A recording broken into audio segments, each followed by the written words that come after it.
मित्रों, आज भारतीय जनता पार्टी हरियाणा प्रदेश के लिए हमारे केंद्रीय नेतृत्व ने हमारा जो पार्लियामेंट्री बोर्ड है उनके सहमति से और 67 कैंडिडेट्स की सूची और ये जारी कर दी गई है।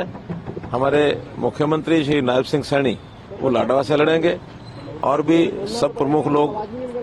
सभी प्रमुख लोगों की सीटें अपनी अपनी तय कर दी गई हैं। और मैं समझता हूं कि आज चूंकि 4 तारीख है, कल से ही नॉमिनेशन शुरू है और 5 से 12 तक सब लोग अपना अपना नॉमिनेशन करेंगे। बाकी बची हुई जो 22-23 सीटें और हैं उनको भी बहुत जल्दी 1-2 दिन के अंदर पार्लियामेंट्री बोर्ड उसको क्लियर करेगा और वो भी अनाउंसमेंट में जल्दी हो जाएंगी। सर, लंबा समय क्यों लगा सर?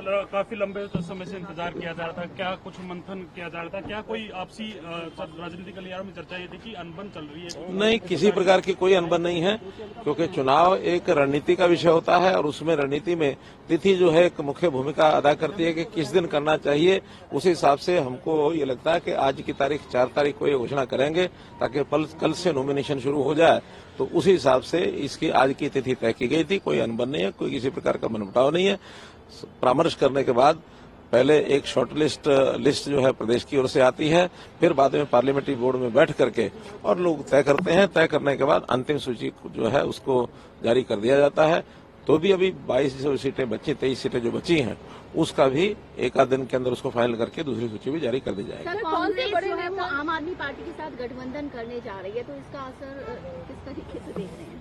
देखिए, कांग्रेस की अपनी कमजोरी वो इसी बात में से ध्यान में आती है कि कल तक तो न तो आम आदमी पार्टी इस बात के लिए तैयार थी कि हम कांग्रेस का गठबंधन करेंगे, न कांग्रेस इस बात के लिए तैयार थी कि हम किसी से गठबंधन करेंगे। जो लोग कहते थे कि हम सब अपनी सीटें अपने दम पर लड़ेंगे, उनका दम देखने को मिल गया है कि अब एक नहीं 2-2 पार्टियों के साथ वो गठबंधन कर रहे हैं।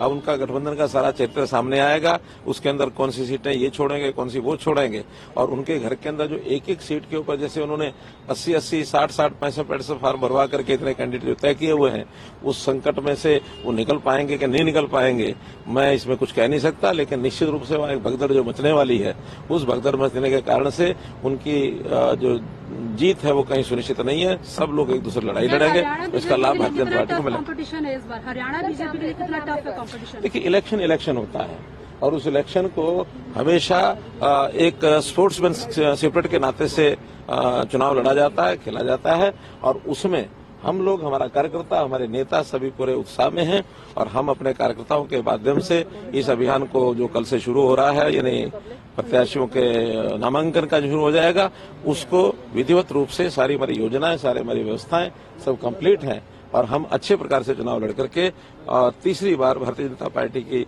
जो मेजोरिटी है वो सरकार हमारी निश्चित रूप से आने वाली है, ऐसा मेरा विश्वास है। कौन से बड़े नेता आने? देखिए, जहां तक लिस्ट का विषय, लिस्ट आपको मालूम है, किनको टिकट मिली है, किनको नहीं मिली है, उसका विश्लेषण तो आप करेंगे। लेकिन बड़े नेताओं में प्रधानमंत्री जी भी हमारे आएंगे, गृह मंत्री जी आएंगे, राष्ट्रीय अध्यक्ष जी आएंगे, जितने भी बड़े नेता हैं वो सब, क्योंकि 90 विधानसभा की जो चुनाव है तो स्वाभाविक रूप है जितने नेता आएंगे उनके सबके, कुछ जम्मू कश्मीर और हरियाणा के दोनों के साथ चुनाव है तो दोनों प्रदेशों में जाएंगे, इसलिए हमको पर्याप्त समय अपने नेताओं को मिलेगा। सर, बीच में कुछ पहलवानों के कुछ समूह को लेकर के, पहलवानों के एक समूह को बीजेपी से नाराजगी थी। अब कांग्रेस जो है वो ही पैतरा अपना रही है, टिकट दे रही है उनको। देखिए, कुल मिला के एक राजनीतिक चक्र में मैं समझता हूँ हमारे वो साथी खिलाड़ी हैं उसमें फंसे थे, उस समय फंसे थे। आज उसका पटाक्षेप हो रहा है कि वही लोग आज मिलकर के कांग्रेस के नेताओं के साथ टिकट की गुहार कर रहे हैं। इसका मतलब ये है कि वो जो सारा विषय था वो राजनीति से ओतप्रोत था।